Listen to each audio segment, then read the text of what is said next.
Bonjour, bonjour à tous, bonjour à toutes. Aujourd'hui, je réalise ma vidéo tant attendue que je vous ai promis comment j'ai créé mon assistant virtuel chef de projet.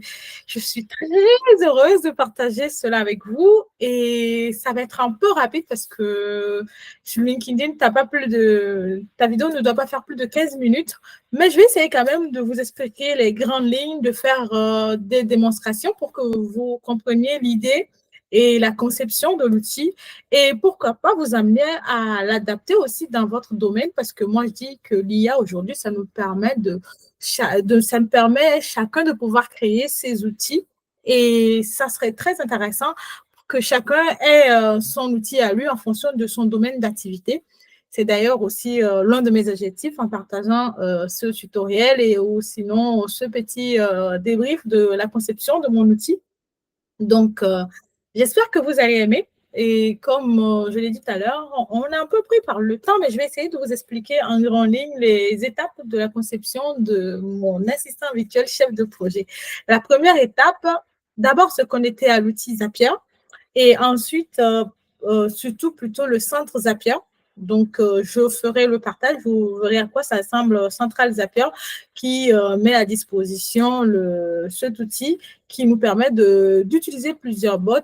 C'est-à-dire chacun peut aujourd'hui, vous imaginez quand même l'opportunité, chacun peut aujourd'hui créer sa propre équipe virtuelle. Et ça, franchement, c'est très, très, très intéressant. Donc, je pense que assez bavardé. Donc, je vous fais le partage. Je vous montre un peu comment l'outil fonctionne. Puis ensuite, je vous montre comment j'ai mis en place la conception. Comme je l'ai expliqué tout à l'heure, la première étape, c'est cliquer sur le bouton. La première étape, c'est cliquer sur le bouton créer un nouveau bot. Et ensuite, une fois que vous avez créé votre bot, vous devez réfléchir d'abord à ce que votre bot doit faire. Et moi, dans mon cas, aujourd'hui, ce que je recherche, c'est ramener mon bot à faire du reporting projet, analyser les mails et répondre, créer des tickets incidents par rapport au point de blocage des projets qui aujourd'hui, je pense que ce sont des tâches qui sont très répétitives mais indispensables pour l'avancement des projets. Donc, c'est pour ça que j'ai priorisé ces trois grandes actions et dont découlent bien sûr plusieurs petites actions.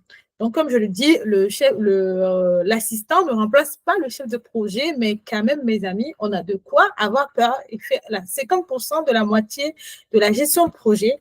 Et je n'imagine pas comment cet outil peut créer un désastre dans les mains de nos parents si jamais ils se rendent compte du potentiel de cet outil. C'est pour cela que je fais cette vidéo, pour partager cela avec vous, afin que chacun puisse s'approprier l'outil et pouvoir développer on va dire, des petits tools à lui qui vont lui permettre de vraiment se démarquer dans son domaine d'activité. Donc, on commence. D'abord, vous créez le robot. Une fois que vous créez le robot, la deuxième étape, ça va être un behavior. Je vous explique.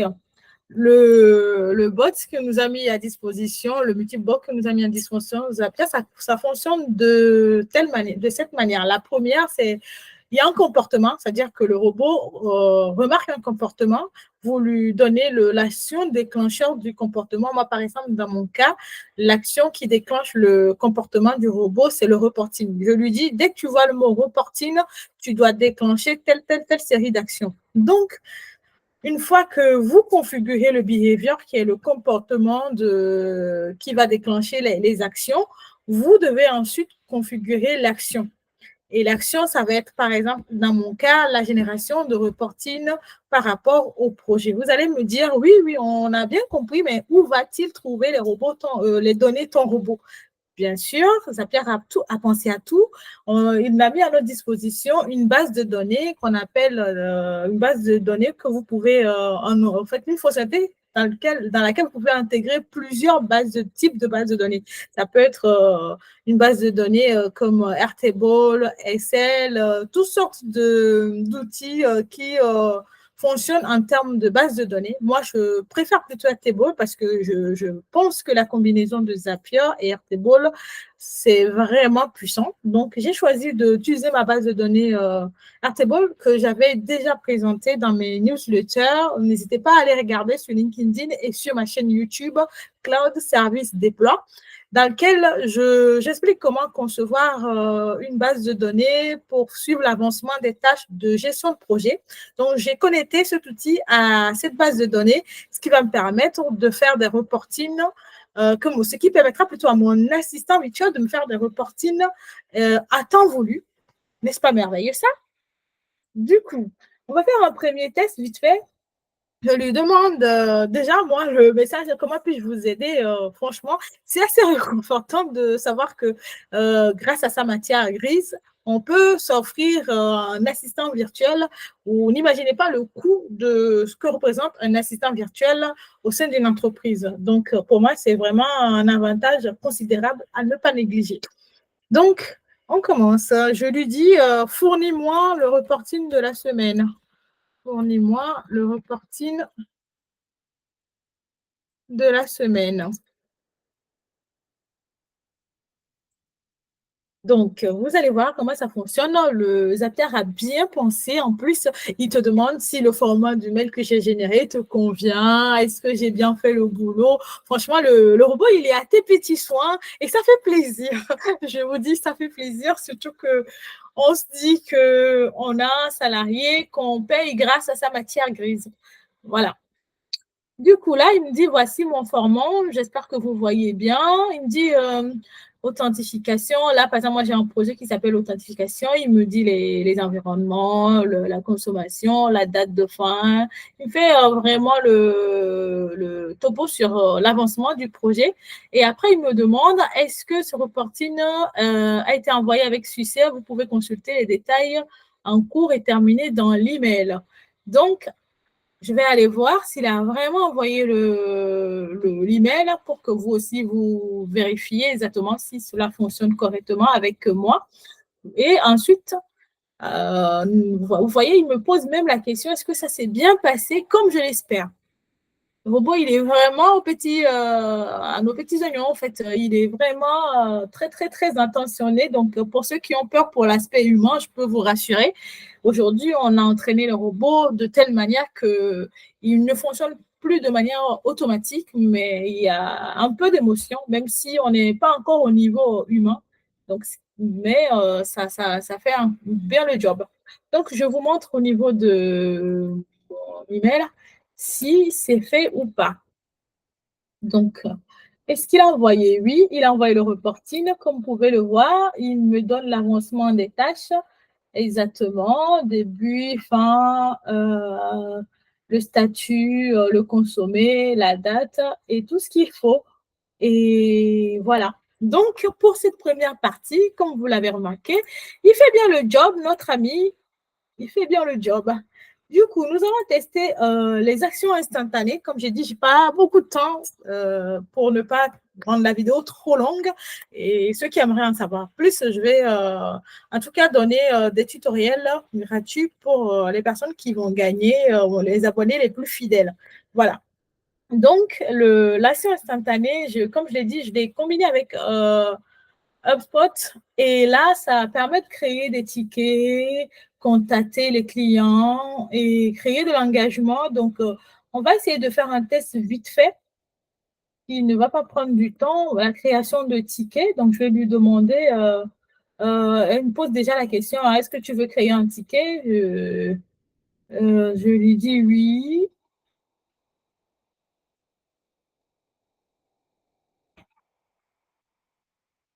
Voilà, tu vois, il me donne les champs pour créer mon ticket. Et vraiment, franchement, je suis bluffée.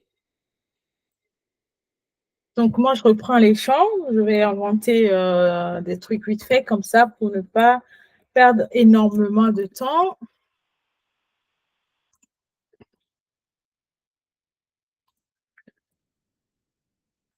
Je dis 1. Et après, je dis data. OK. On va faire ça s'il peut me créer le ticket.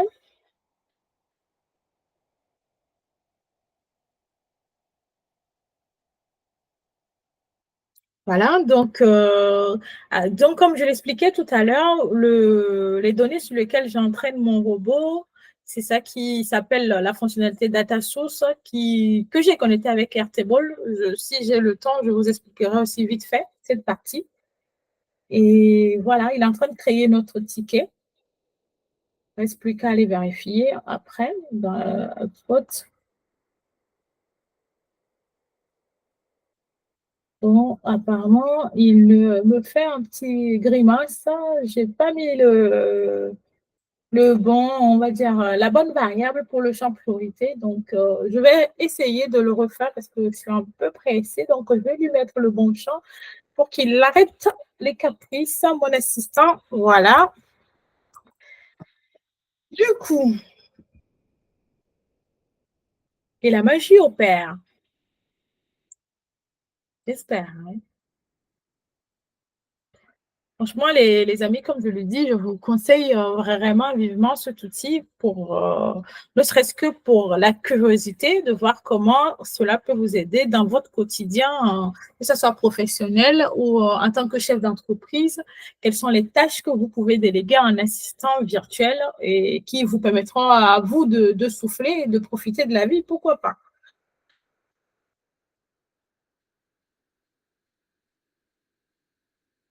OK. Et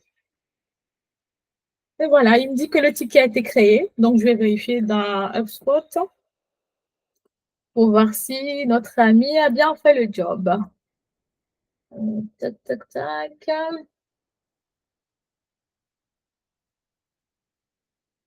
Et voilà, le ticket est créé. Et ton âme, j'ai mis Eto, mais bon, comme vous l'avez compris, c'est bon. Le petit robot a bien fait le job. Eh oui. Voilà, oui, pour que la vidéo ne soit pas trop longue et que je puisse poster la vidéo, on va s'arrêter là. Mais comme je l'ai dit, hein, je rentrais dans les détails dans mon tutoriel. Donc, n'hésitez pas à manifester votre motivation afin que je vous détecte parmi les abonnés très, très, très créatifs dans mon réseau et que vous puissiez en bénéficier du tutoriel gratuit de ce merveilleux outil qui peut être bénéfique à tous les secteurs d'activité, hein. Chacun peut aujourd'hui s'autoriser d'avoir un assistant virtuel. Vous imaginez l'avancement de ce petit outil, l'avancement en termes de productivité, en termes de gain en qualité de vie que peut nous offrir ce petit outil. Donc là, c'est ma base de données dont je changeais tout à l'heure, sur laquelle je partageais par rapport à l'avancement. Donc, c'est cette base de données que j'ai intégrée à l'outil. Donc, j'espère que ça vous a plu, cette petite vidéo introductive de mon assistant chef de projet virtuel et que ça vous a donné envie aussi d'aller également explorer d'aller également explorer dans vos secteurs d'activité ce que vous pouvez en faire. Et n'hésitez pas à partager en commentaire dans mes différents réseaux, LinkedIn, YouTube, Facebook, ce que vous avez retenu de cette vidéo et ce qui vous a plu et quelle idée ça vous a donné. À bientôt pour de nouvelles expériences d'apprentissage.